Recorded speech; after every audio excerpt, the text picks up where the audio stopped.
गर्भ में होती है, कई बार कई प्रकार की समस्याएं जन्म लेती है। गर्भ रुक नहीं पाते, गर्भ गिर जाते हैं।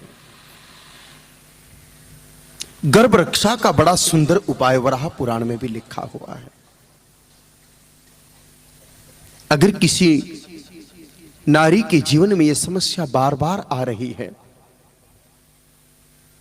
एक नहीं अनेक बार आ रही है, उसके लिए बहुत सरल और सुंदर उपाय लिखा है। गाय माता के गोबर की शुद्ध भस्म बनाओ। शुद्ध भस्म कैसे बनती है, पहले विधि सुन लीजिए। उसका क्या करना है वो बाद में बताता हूं, पहले भस्म निर्माण की विधि सुन लीजिए।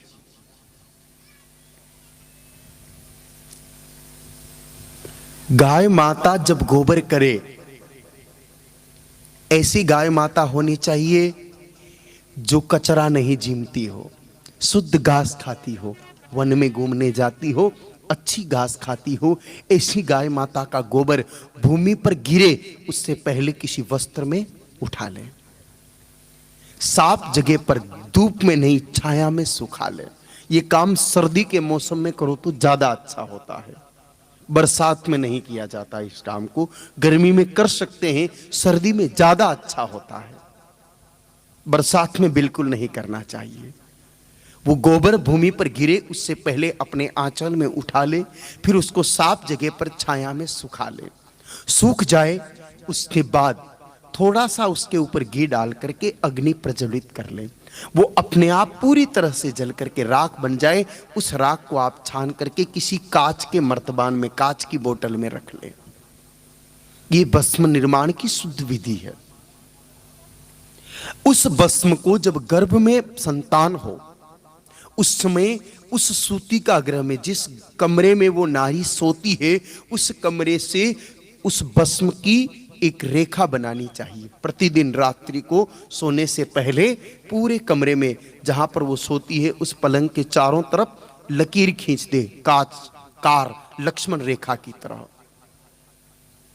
ऐसा करने से स्त्री के गर्भ के गिरने की संभावना पूरी तरह से समाप्त हो जाती है। साथ ही दूध भी गाय माता का पिए। गौ माता का दूध पीने से भी गर्भ गिरने से बचाव होता है। आप इस वैज्ञानिक तथ्य को सभी समझते होंगे कि आजकल का मॉडर्न मेडिकल साइंस भी कहता है कि जब गर्भ में बच्चा हो, उस समय नारी के शरीर में, रक्त में हीमोग्लोबिन की मात्रा 12 से 14 ग्राम के बीच होनी जरूरी है।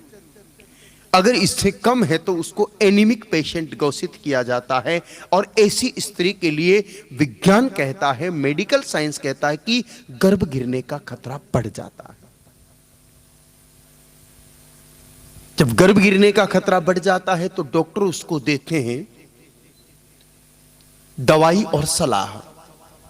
दवाइयों में डेक्सोरेंज, आर्बिटोन जैसी कई दवाइयां आती जो खून बढ़ाने का काम करती हैं। अब खून बढ़ाने की दवाई बनती कैसे है ये आप जान जाओगे तो शायद कभी पियोगे भी नहीं।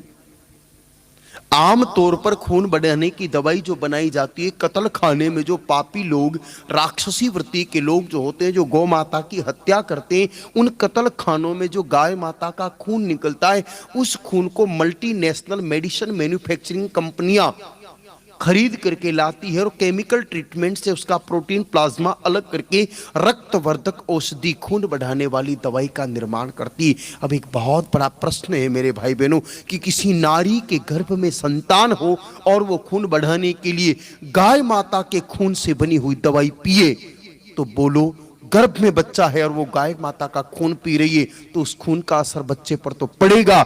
जिस मां ने गर्भावस्था में गौ का खून पिया है, चाहे अनजान में भी पिया है, तो बड़ा होकर के बच्चा उसका खून जरूर पिएगा।